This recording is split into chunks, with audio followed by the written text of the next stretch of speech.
Welcome to one of the most disturbing cases recorded in the history of Savannah, Georgia. Before we begin, I invite you to leave in the comments where you're watching from and the exact time you're listening to this narration. We're interested in knowing which places and what times of day or night these documented accounts reach. In the winter of 1852, a portrait of a young man was discovered in the attic of the Sorrel Weed House, one of Savannah's most prominent historical mansions. The portrait depicted a smiling young man, seemingly content, dressed in formal attire, not typical for someone of his apparent station. What caught the attention of the local historical society wasn't the quality of the painting, which was exceptional, but rather the small inscription at the bottom right corner: Elijah Brown, property of the Winston estate. This single line would eventually unravel a case that the citizens of Savannah would spend over a century trying to forget. The portrait itself was unremarkable at first glance. Oil on canvas, approximately 20 inches by 16 inches, showing a young black man with an unusually composed smile. His eyes, however, seemed to follow viewers around the room, a common trick used by skilled portrait artists of the period. What made this particular painting strange was that slaves were rarely depicted in formal portraiture during the antebellum period, especially not with the dignity afforded to this subject. According to records from the Savannah Historical Society, the painting was initially catalogued simply as Portrait of Unknown Young Man and placed in storage along with dozens of other recovered artifacts from the city's pre-Civil War era. It wasn't until 1873, over 20 years after its discovery, that anyone took particular interest in the painting. A researcher named Thomas Hardwick, working on a comprehensive documentation of Savannah's architectural history, noticed the portrait while photographing items for the Historical Society's archives. According to his journal entries, discovered in 1965 during a renovation of the Georgia Historical Society building, Hardwick wrote, "The young man's eyes possess a peculiar quality, not quite sadness, not quite acceptance, something else entirely. As though he knows something the viewer does not."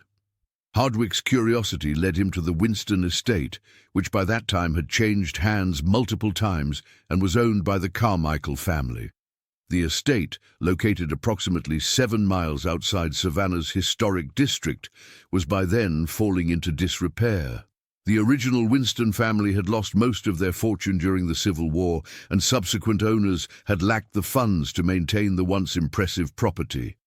According to county records from 1873, Hardwick was granted permission to search the estate's remaining documents, most of which were stored in a small outbuilding that had once served as an overseer's residence.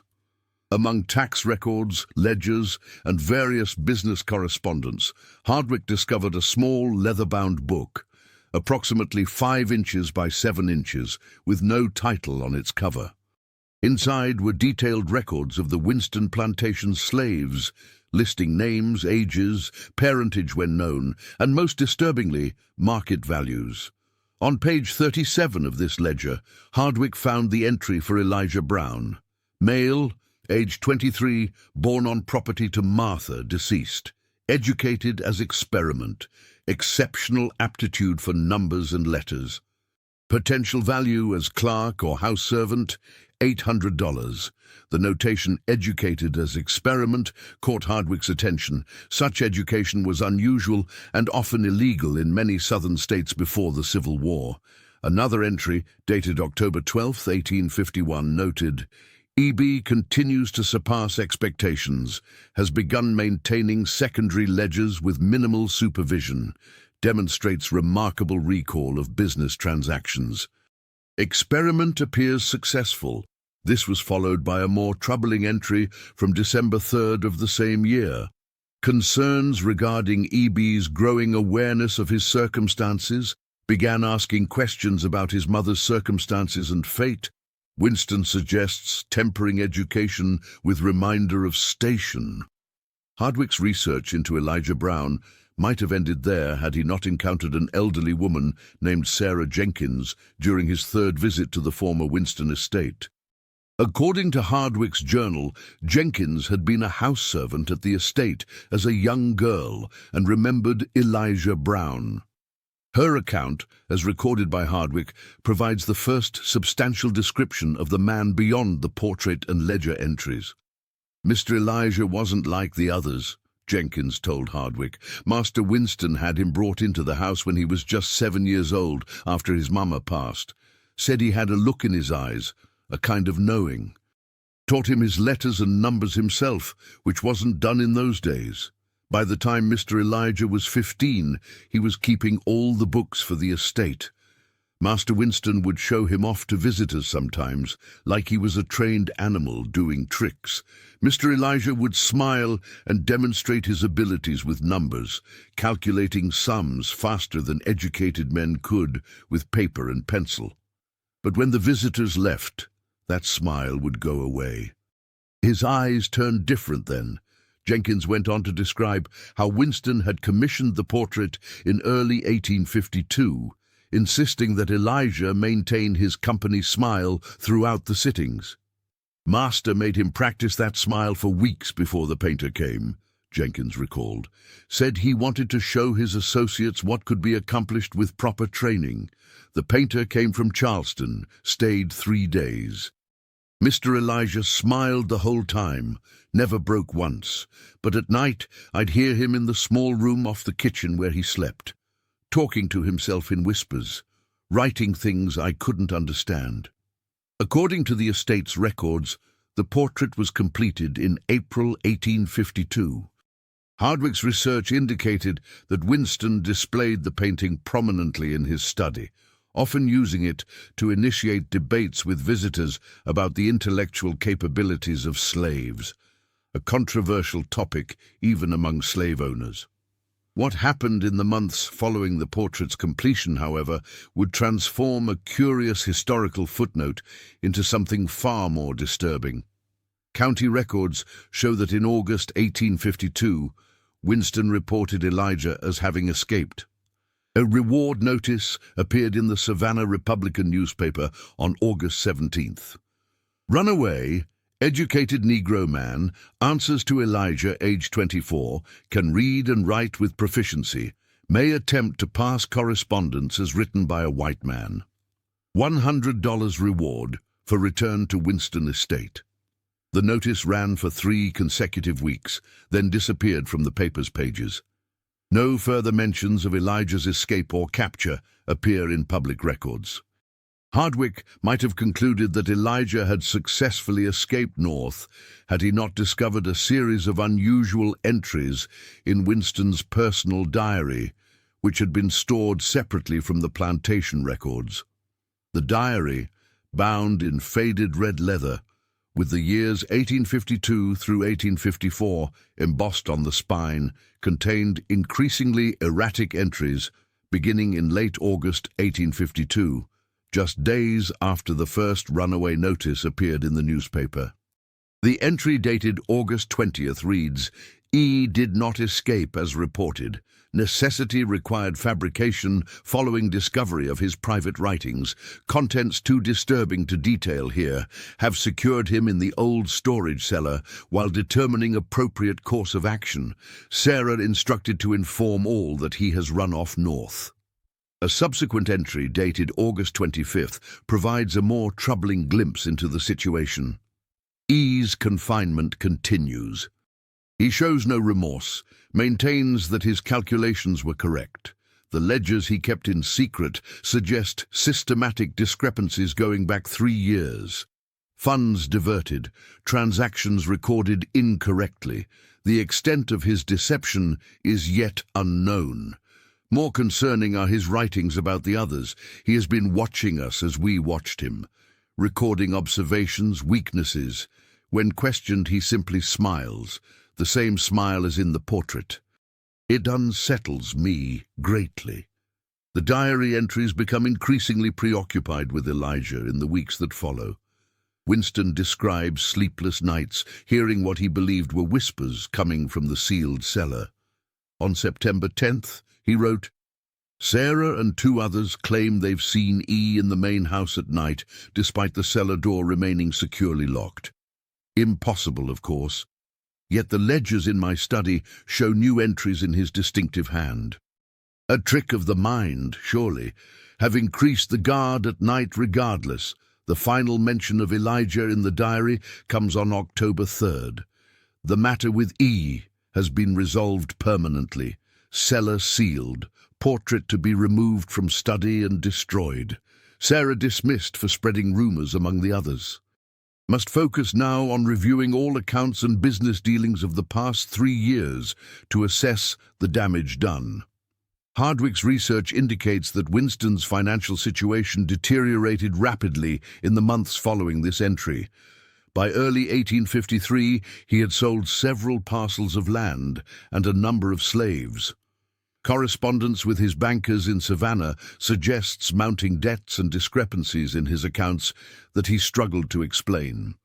A letter from the Bank of Savannah dated February 1853 states, "The inconsistencies in your recent submissions cannot be attributed to simple accounting errors. The pattern suggests deliberate misrepresentation spanning multiple quarters. The bank must insist on immediate clarification and full repayment of all outstanding sums." Winston's response to this letter has been lost to time, but records show that by June 1853 he had sold his remaining property in Savannah and relocated to a much smaller estate near Augusta, Georgia. The once prominent Winston family effectively vanished from Savannah society. The portrait of Elijah, which Winston had supposedly intended to destroy, somehow made its way to the Sorrel Weed house, where it was discovered during renovations nearly a year later. Hardwick's investigation might have ended there had he not decided to examine the former Winston estate one final time before concluding his research. In his journal entry dated July 7, 1873, he wrote, "Return to the Winston property today to clarify several points regarding the architectural modifications made during the 1840s. The current caretaker, a Mr. Reynolds, permitted me to examine the lower levels of the main house, which have remained largely untouched since the Winston family's departure. Among the various storage rooms and wine cellars is a curious space, a small room, approximately 8 feet by 10 feet, with no windows and a door that appears to have been sealed and then reopened at some point. The walls are unusually thick, and the room sits apart from the other basement chambers. When I inquired about its purpose, Reynolds seemed uncertain, suggesting it might have been a secure storage area for valuables." Hardwick goes on to describe his examination of this room. "The space is empty now, save for a small desk against one wall. The desk appears significantly older than the other furnishings I've observed in the house. Upon closer inspection, I discovered that the inside of the drawer contains writings carved directly into the wood with what must have been a sharp, narrow implement. The text is tiny, precise, and covers every available surface inside the drawer. Much of it appears to be columns of numbers, similar to accounting entries, but without any contextual labels to indicate what is being counted or calculated. Interspersed among these figures are passages of text, written in an educated hand that suggests the writer was well versed in the conventions of written English." According to Hardwick's journal, he copied several of these passages into his notebook. The largest legible section read, "They believe the portrait captures merely my face. The artist was skilled but unobservant. He did not notice how I studied him in return, learning his technique. He did not understand that with each brushstroke he was creating not just an image, but a window. Winston sees only what he wishes to see, a carefully crafted specimen that validates his worldview. He does not see how the ledgers speak to me, how numbers reveal truths that words conceal. 3 years of patience, 3 years of watching and recording, 3 years of smiling. The calculations are complete now. The adjustments have been made. Even if they discover my methods, the damage is irreversible, and I will continue to smile from the frame, watching as understanding dawns. Hardwick's final journal entry regarding Elijah Brown expresses his growing unease with the case. I find myself returning repeatedly to the portrait, which remains in storage at the Historical Society. The subject's expression, which I initially read as a simple smile, now seems to convey something more complex, a kind of knowing satisfaction. Pierce at the Society about the possibility of displaying the portrait in the upcoming exhibition on Savannah's pre-war period. But she expressed reluctance, noting that several staff members have requested that the painting remain in storage, as they find it disquieting. Perhaps it is merely suggestion working upon my mind after uncovering the strange circumstances surrounding its creation. But I cannot shake the feeling that the young man in the portrait is indeed watching, not from the past, but somehow from a continuous present, still observing and recording our reactions to his image. Hardwick's research notes and journal were stored in the Georgia Historical Society archives following his death in 1881. I've spoken with Mrs. The portrait itself remained in storage until 1927, when it was briefly displayed as part of an exhibition on African American history in Georgia. According to exhibition records, the painting was removed after just 3 days due to complaints from both staff and visitors who reported feeling watched or followed by the subject's gaze. The curator's notes indicate that one elderly visitor, whose name is not recorded, became visibly distressed upon seeing the portrait, claiming, "That's him! That's the Winston boy, still smiling after all these years." The portrait was returned to storage, where it remained largely forgotten until 1958, when Professor James Mercer of Emory University began researching cases of educated slaves in the antebellum South. Mercer's notes, published in the Journal of Southern History in 1960, mention the portrait of Elijah Brown as a remarkable example of how certain slave owners, despite the prevailing attitudes of the time, recognized and even cultivated the intellectual capabilities of those they enslaved, though typically for their own benefit rather than out of humanitarian concern. Mercer arranged to have the portrait photographed for his research, but according to his correspondence with the Historical Society, the initial photographs failed to capture the subject adequately. A second attempt produced images that Mercer described as strangely distorted, particularly around the eyes and mouth. A third attempt was apparently successful, as black and white photographs of the portrait appear in Mercer's published article, though the reproduction is of poor quality by modern standards. The most disturbing chapter in the strange history of Elijah Brown's portrait came in 1964, when the Georgia Historical Society building underwent extensive renovations. The portrait, along with numerous other artifacts, was temporarily relocated to a climate-controlled storage facility in Atlanta. According to the transfer inventory, the painting was packed in a custom crate and loaded onto a truck on March 12, 1964.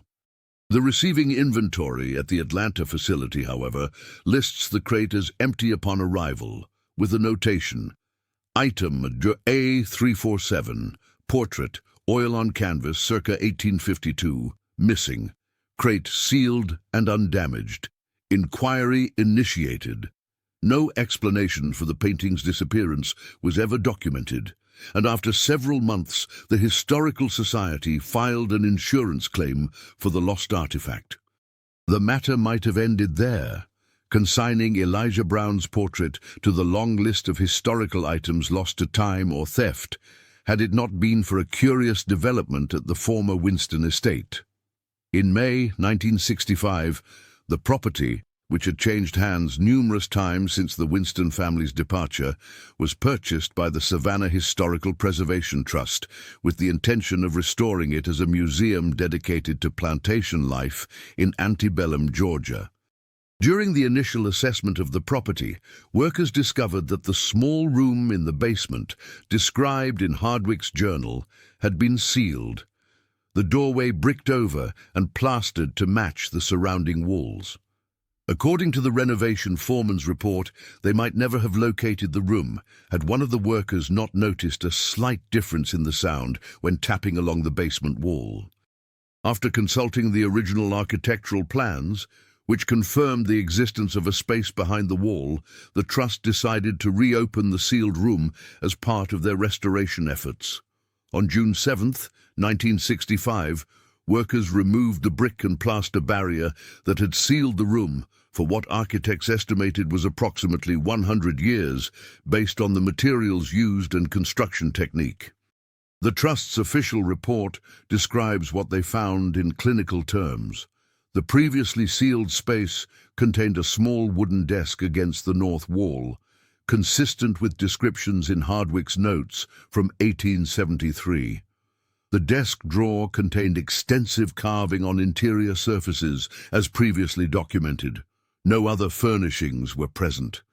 The south wall of the room, opposite the desk, displayed a rectangular area of discoloration, approximately 20 inches by 16 inches, suggesting that an item of similar dimensions had been hung there for a considerable period, protecting that portion of the wall from the discoloration that affected the surrounding area. What the official report fails to mention, but which appears in the personal journal of Margaret Wilkins, the Trust's lead historian, is the condition of the desk drawer.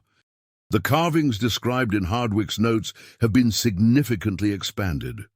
Where he described calculations and a few passages of text, the entire surface is now covered with minute writing, extending to the sides and bottom of the drawer. Most disturbing is that portions of this text reference events that occurred long after the room was supposedly sealed, including specific mentions of Hardwick's research, the 1927 exhibition, and even Mercer's photography attempts in 1960. The final entry, carved in the bottom right corner of the drawer, is dated March 13, 1964, the day after the portrait was packed for relocation to Atlanta. It reads simply, "I have learned enough. It is time to leave this frame." Wilkins' journal indicates that she shared her discovery with only 2 other members of the Trust, fearing that publicity would attract unwanted attention to what must surely be an elaborate hoax. The 3 agreed to document the carvings thoroughly, but to exclude the anomalous content from official reports. The desk was removed from the room and placed in secure storage at an undisclosed location, where it reportedly remains to this day. The portrait of Elijah Brown has never been recovered. The case was officially closed in 1967, with the insurance company paying out the assessed value of the painting, $800, coincidentally the same value assigned to Elijah himself in the Winston plantation ledger over a century earlier. In 1968, during a routine inventory of artifacts at the Georgia Historical Society, an archivist discovered Hardwick's original research materials on Elijah Brown missing from their designated storage location. The corresponding catalogue entry had been crossed out, with a notation in the margin reading "Deaccessioned 3/13/64. No record of any official deaccession exists, and no staff member employed at that time recalled removing the materials or making the notation. The date, March 13, 1964, matches the day the portrait arrived empty in Atlanta. The Winston Estate Museum project was ultimately abandoned in late 1968. The official reason cited was structural concerns and prohibitive restoration costs. But Wilkins' final journal entry regarding the property suggests another factor. "We've had 3 night watchmen resign in the past month. The last guard, Williams, a man I've known for years as level-headed and practical, described hearing a pen scratching on paper for hours, followed by what he called the sound of someone smiling. When I asked what he meant, he couldn't explain further, saying only, "You'd know it if you heard it." The board's decision to abandon the project comes as a relief to those of us familiar with the full circumstances.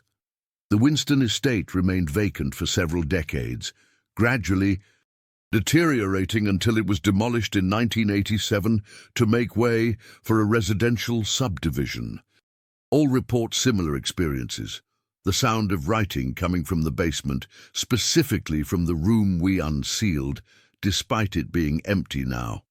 During excavation for the development's infrastructure, workers uncovered a small metal box in the area where the main house's basement had been. According to county records, the box contained a single item, a folded piece of paper with a detailed sketch of a smiling young man, signed E.B. in the corner. The developer, considering it of no significance, discarded the item, and construction proceeded as planned. The subdivision, originally named Winston Estates in reference to the property's history, struggled with low occupancy rates despite the growing housing market in the Savannah area. Residents reported a range of unusual experiences, from unexplained sounds to a persistent feeling of being observed, particularly in homes built nearest to where the original house had stood. In 1996, following years of declining property values, the development was renamed River Point Estates, and marketing materials were revised to remove all references to the land's former identity. In 2002, during renovations to one of the oldest buildings in Savannah's historic district, a structure that once housed a bank where Winston conducted his business, workers discovered a hidden compartment in the wall of what had been the bank manager's office. Inside was a leather portfolio containing dozens of pages of accounting ledgers dating from 1849 to 1852. The handwriting, described by experts as exceptionally neat and precise, detailed hundreds of financial transactions, many involving the Winston estate. Analysis by forensic accountants revealed a complex system of minute adjustments to various accounts, small enough to escape notice individually, but collectively diverting significant sums from the Winston holdings to a series of anonymous accounts. The final entry, dated August 19, 1852, the day before Winston recorded confining Elijah to the cellar, included a notation: "Calculations complete. Balance adjusted. Freedom purchased. The ledgers were donated to the Georgia Historical Society, where they remain available to researchers.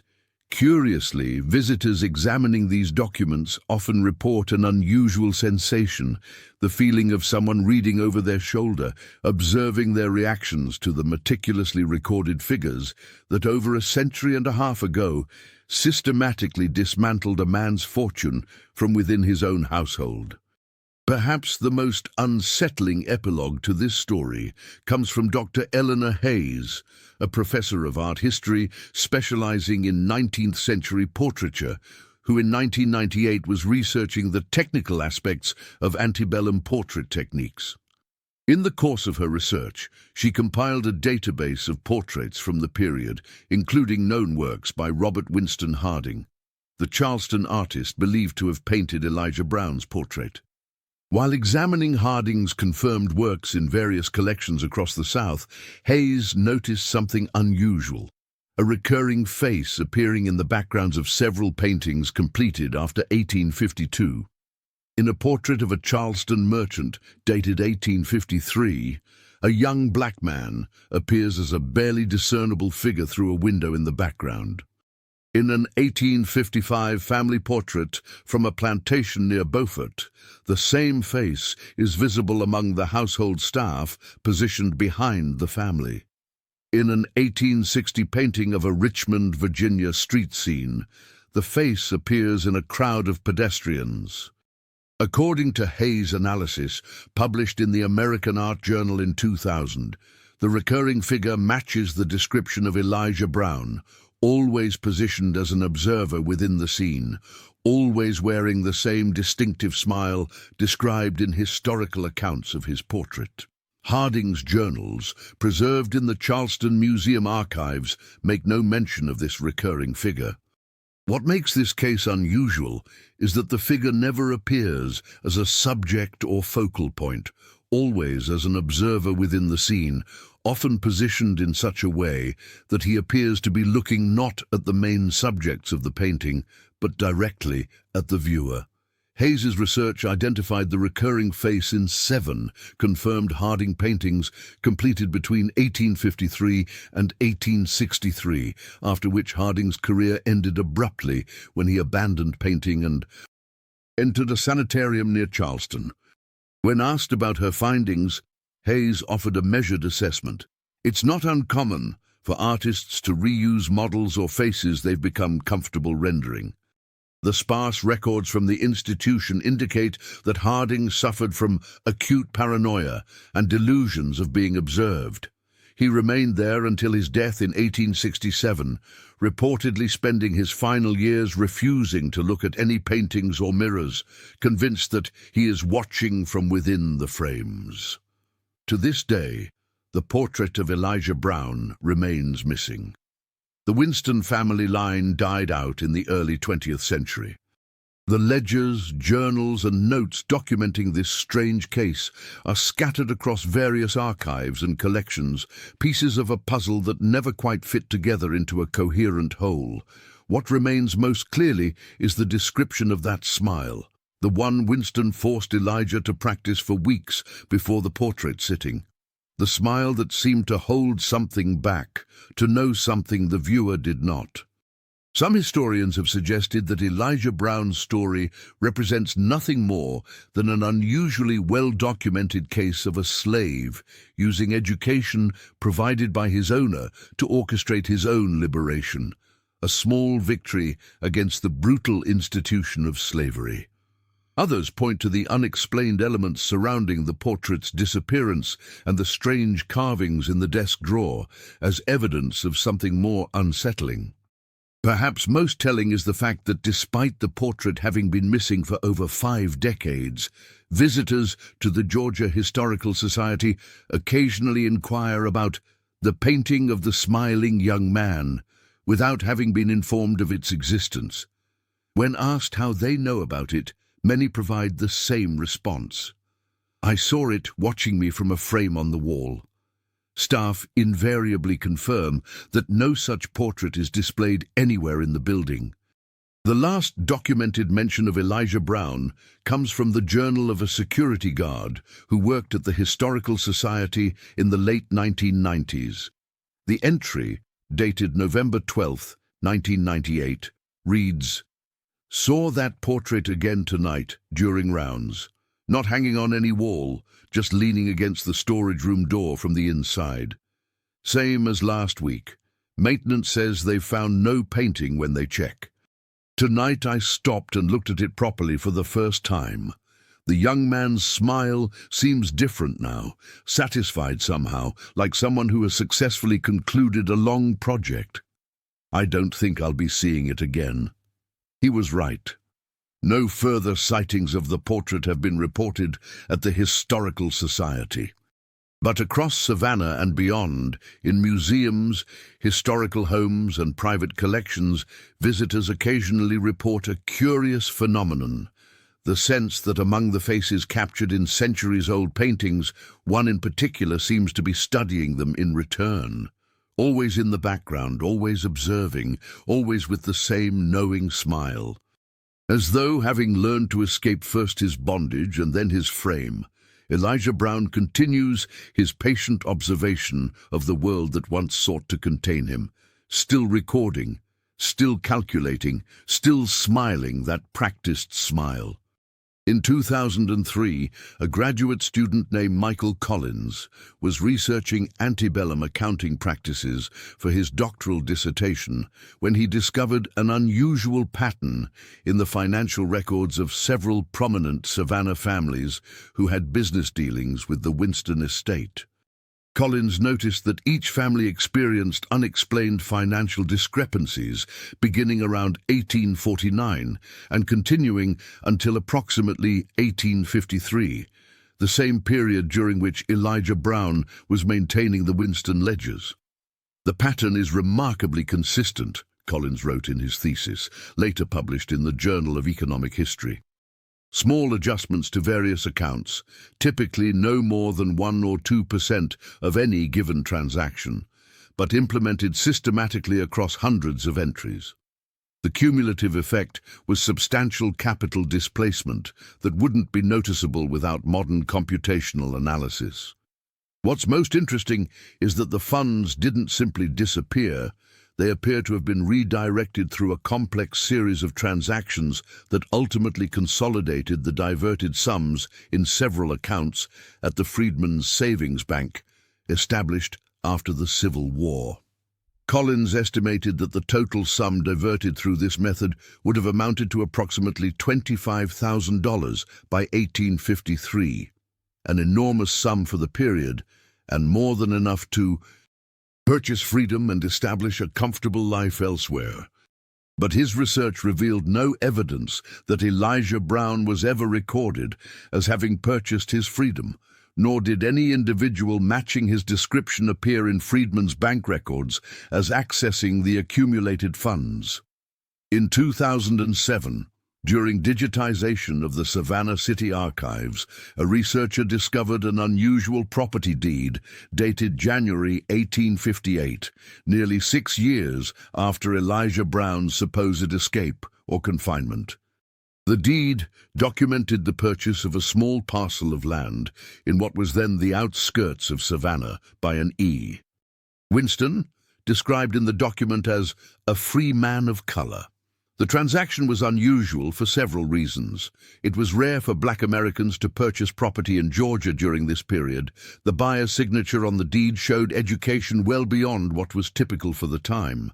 And most notably, the property was located less than half a mile from the former Winston estate. According to survey records, the land purchased by E. Winston had a small elevation that provided a direct line of sight to the main house of the Winston property. The deed specified plans for construction of a modest dwelling with studio space appropriate for an artist. Though city records show no evidence that any structure was ever built on the property, the land remained in E. Winston's ownership until 1864, when ownership reverted to the city due to unpaid taxes. No further records of E. Winston appear in any Savannah archives. Dr. Camille Roberts, an art historian specializing in hidden narratives in Southern portraiture, published a paper in 2012 suggesting that Elijah Brown may have been more than just an educated bookkeeper. Her analysis of Hardwick's notes and the fragmentary descriptions of the portrait indicate techniques that weren't commonly employed by white artists of the period. The description of the subject's gaze following viewers around the room suggests the artist used a specific technique for rendering eyes that creates this illusion, Roberts wrote. This technique was well known in European artistic traditions, but was not widely employed by American portrait artists of the period, with the notable exception of several black artists who had trained in Europe. The possibility that Elijah Brown may have received some form of artistic training, or perhaps even collaborated with the artist who painted his portrait, offers an intriguing new dimension to this case. Roberts's theory gained unexpected support in 2015, when a letter dated 1850 from plantation owner Richard Hartwell to Francis Winston was discovered during restoration of a historic home in Charleston. In the letter, Hartwell inquires, "Has your experiment with the young man's artistic education yielded the results you anticipated? Our mutual friend Harding speaks highly of his natural ability, particularly his grasp of perspective and the human form. I remain skeptical that such talents can be developed to a professional standard in one of his race, but would be most interested to view the results when next I visit Savannah." No response from Winston to this inquiry has been found, and no other documents directly confirm that Elijah received artistic training. However, the letter suggests that Winston's experiment in educating Elijah may have extended beyond literacy and accounting to include artistic instruction, possibly from the very same Robert Winston Harding, who would later paint Elijah's portrait. The strange case took another turn in 2018 when the Telfair Museums in Savannah received an anonymous donation of a small leather-bound sketchbook. The accompanying note stated only, "Found among my grandfather's effects, believed to be connected to the EB case." Museum staff initially catalogued it as a 19th-century artist's sketchbook of unknown provenance, but closer examination revealed a small EB pressed into the leather on the back cover. The sketchbook contained dozens of detailed pencil drawings, primarily studies of faces in various expressions. Art experts confirmed that the sketches dated approximately to the mid-19th century based on the paper and materials used. Most striking were several self-portrait studies of a young black man with a composed, almost enigmatic smile, a face that matched descriptions of Elijah Brown from historical accounts. More disturbing were the later pages, which contained meticulously detailed sketches of the Winston family, servants, and various visitors to the estate, each captured in unguarded moments, sleeping, arguing, or engaged in private activities. The sketches had the quality of surveillance, each annotated with dates, times, and occasional brief notes about the subject's habits or weaknesses. The final pages of the sketchbook contained technical studies of portrait painting techniques, focusing particularly on the rendering of eyes. One page bore a single cryptic notation. The frame is both prison and window. The observer can become the observed. The portrait can become a portal. Dr. Roberts, who was invited to examine the sketchbook, noted similarities between the techniques studied in these drawings and those employed in the portraits, where Hayes had identified Elijah's face appearing in the background.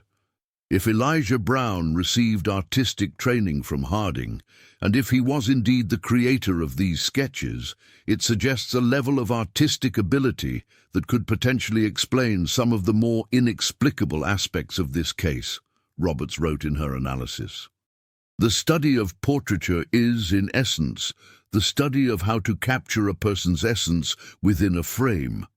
For someone like Brown, whose personhood was legally denied, whose very self was considered property, mastering this art may have taken on profound additional dimensions.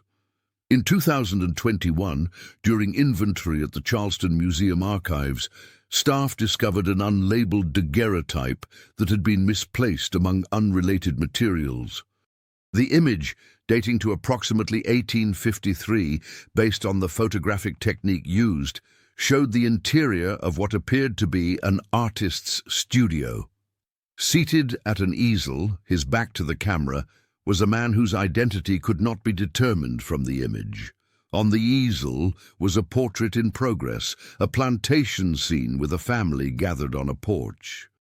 And barely visible in the background of the painting within the photograph, watching from the edge of a nearby field, was a figure whose face, though small in the image, bore a striking similarity to the descriptions of Elijah Brown. What makes this daguerreotype particularly unusual is that it appears to document one of the very paintings Hayes had identified in her research as containing Elijah's likeness in the background, a painting dated 1853 that now hangs in a private collection in Charleston. The photograph seems to capture the portrait while still in progress, suggesting that whoever took the image had access to Harding's studio during the creation of the work. The reverse of the daguerreotype bears a handwritten inscription so faded as to be nearly illegible. Digital enhancement revealed what appears to be the words, "He watches as I work, not I him, but he me." In the years since this discovery, researchers have revisited the 7 Harding paintings identified by Hayes as containing Elijah's likeness in the background. Advanced imaging techniques have revealed something previously unnoticed. In each painting, the eyes of the Elijah figure appear to be looking not just at the viewer, but specifically at the main subject of the portrait. More disturbing still, infrared analysis shows that in several of the paintings, the main subjects originally had different facial expressions, which were later modified. In each case, the changes made the subjects appear more vulnerable, more revealing of character flaws or weaknesses. Dr. Roberts has proposed a theory that has gained both supporters and detractors in academic circles. She suggests that Elijah Brown may have found a form of freedom neither through escape nor through purchasing his liberty, but through a more unusual route by somehow inserting himself into Harding's works. The recurring presence of his likeness in these works, always positioned as an observer of the main subjects, could represent a form of artistic signature, or perhaps something more profound, a deliberate subversion of the very medium that had been used to objectify him in his own portrait. This theory might explain Harding's eventual psychological collapse and his specific delusion of being watched from within frames. It might also explain the strange carvings in the desk drawer discovered at the Winston estate, with their references to events that occurred long after the room had supposedly been sealed. If Brown had indeed received artistic training, and if he had developed a close working relationship with Harding, he may have had opportunities to influence or even directly contribute to Harding's paintings, Roberts suggests. What it cannot easily explain, however, is the portrait's disappearance in 1964, or the continued reports of sightings of a young man with a distinctive smile appearing in the backgrounds of paintings where he was not previously noticed. In 2023, a visitor to the High Museum in Atlanta reported an unsettling experience while viewing their collection of 19th-century American portraiture. The visitor, an art history professor from Emory University, claimed that in a painting dated 1860, a formal portrait of a Georgia judge, she noticed a figure in the background that had not been present when she had previously studied the same painting for a research project.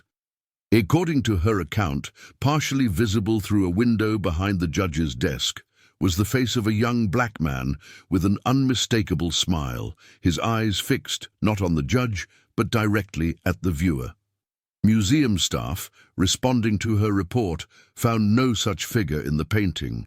Photographs taken of the work over the years showed no changes or additions to the background. When the professor returned the following day to confirm what she had seen, the figure was no longer visible.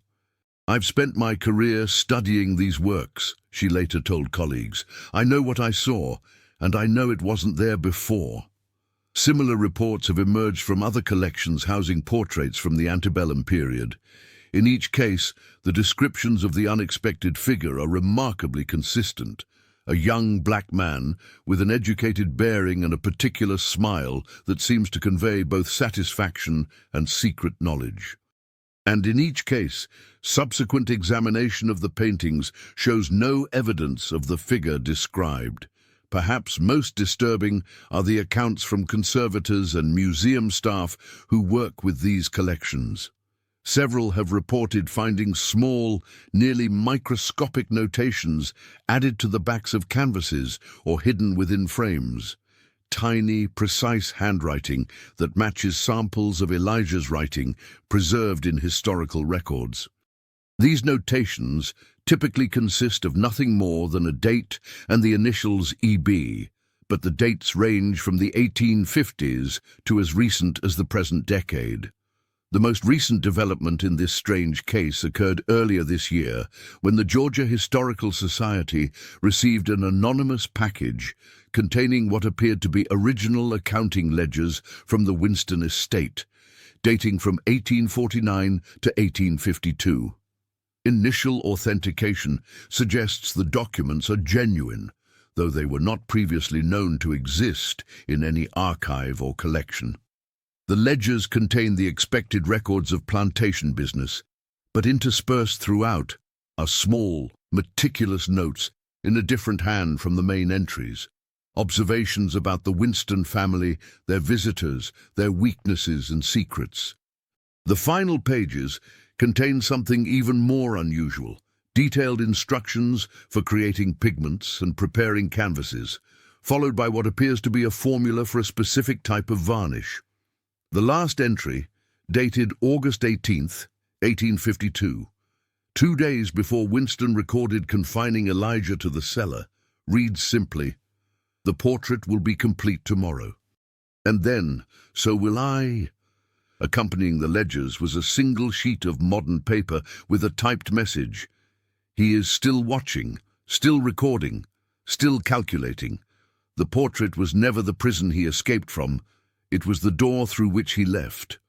Researchers continue to study the various documents, artifacts and accounts related to Elijah Brown and his mysterious portrait. Some dismiss the entire case as nothing more than a series of coincidences, misinterpretations, and elaborations on what was likely a simple story of an educated slave who either escaped or met a more tragic fate at his owner's hands. They point to the lack of any single definitive piece of evidence that would confirm the more unusual theories surrounding the case.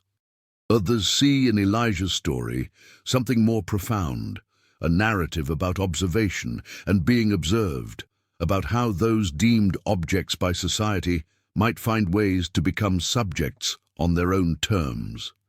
In this view, Elijah's possible artistic abilities and his documented skill with numbers provided him tools to reshape the reality that sought to contain him.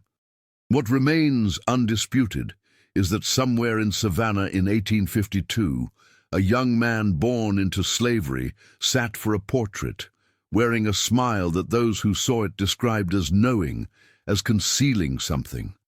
The portrait itself has vanished, but the story of Elijah Brown continues to resurface, to be retold and re-examined, as though the subject himself is ensuring that his narrative remains unfinished. Visitors to Savannah's historic district occasionally report an unusual experience when passing the former site of the Georgia Historical Society's original building, where the portrait was stored for many years. They describe a momentary sense of being studied, as though someone is taking their measure, recording their reactions, adding their observations to some ongoing calculation. The feeling passes quickly, just long enough for them to glance around and catch, from the corner of their eye, what might be a young man with an unforgettable smile, watching from a window or doorway, that upon closer inspection contains no one at all. Meanwhile, in museums and galleries across the country, curators have begun to notice a curious pattern. Paintings from the antebellum period, particularly portraits from the Savannah area, occasionally seem to contain subtle changes when examined after periods in storage. A shadow that wasn't previously noted, a background detail that seems to have shifted, a face partially visible where only a blank wall was before. These changes are always minor enough to be dismissed as errors in memory or record-keeping, yet consistent enough to create unease among those who work closely with the collections. In 2024, a visiting researcher examining the Harding family papers at the Charleston Museum discovered a previously overlooked letter from the artist to his sister, dated October 1852, 6 months after completing Elijah Brown's portrait. In it, Harding writes, "I find myself unable to work without constantly checking over my shoulder, convinced that I am being observed.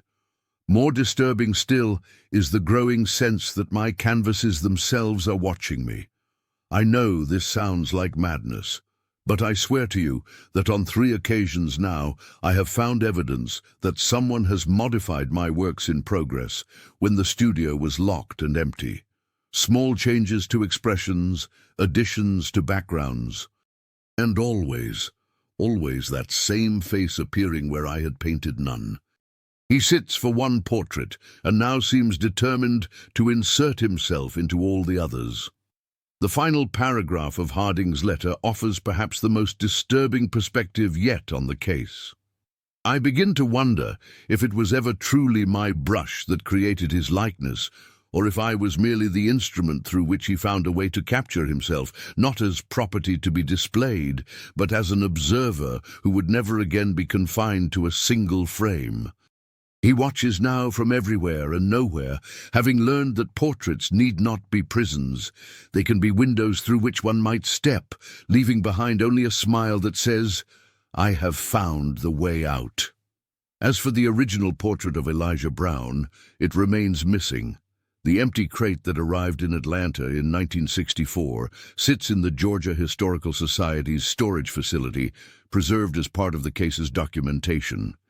Occasionally, staff report hearing a sound from within it, not the rattle of a frame or canvas, but something softer, more deliberate. Something that, as the night guard once wrote, sounds remarkably like someone smiling. Perhaps Elijah Brown, born into a system that denied his humanity and treated him as property, found a unique form of liberation, not by escaping north like so many others, but by discovering a way to step between frames, to move from being the observed to being the observer. Perhaps, in learning to maintain that practiced smile for the portrait Winston commissioned, he discovered something about the nature of representation itself, about how an image might become more than just a record, might become a doorway, or perhaps, as some suggest, the story of Elijah Brown and his vanished portrait is nothing more than a peculiar historical footnote, embellished over time into something more mysterious than the reality warrants. Perhaps the portrait sits forgotten in some private collection, unremarkable, except to those who know its history. Perhaps Elijah himself simply escaped or died, his fate no different from countless others born into bondage in that dark chapter of American history. Whatever the truth, the story of the portrait of the smiling boy, born a slave, continues to resurface, to be rediscovered by each new generation of researchers. And in galleries and museums across the country, visitors occasionally report a curious sensation while viewing antebellum portraits. The feeling that among all the faces captured in frames, one in particular is not simply preserved in paint, but actively watching, recording, calculating, still smiling that same knowing smile that Winston made him practice, but now on his own terms. No longer the subject, but the observer. No longer contained, but free to move from frame to frame, from past to present, ensuring that his story, like his gaze, never remains fixed in a single perspective.